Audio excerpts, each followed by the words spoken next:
করতালির মাধ্যমে প্রতিযোগীদের উৎসাহিত করবে।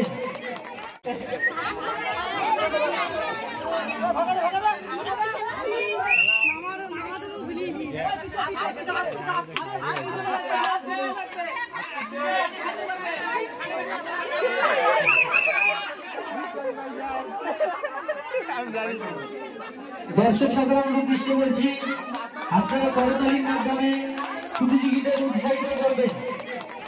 আপনাদের করতালি পেলেই আমরা আনন্দিত, উৎসাহিত, আপনাদের প্রতি বছরে এভাবে আনন্দ দিতে পারবো। আপনারা সকলেই করতালির মাধ্যমে প্রতিযোগীদের উৎসাহিত করবেন। বিতরণ করছেন আমাদের খেলা কমিটির প্রথম সদস্য চলেছে। এই খেলায় সেকেন্ড হয়েছেন রেশমি পারভিন, তাকে পুরস্কার বিতরণ করছেন করেছেন। সবাই পরে পরে হাততালি দিয়ে উৎসাহিত করবে। এই খেলায় থার্ড হয়েছেন মামনি, তাকে পুরস্কার তুলে দিলেন আমাদের খেলা কমিটির সদস্য খেলেছে।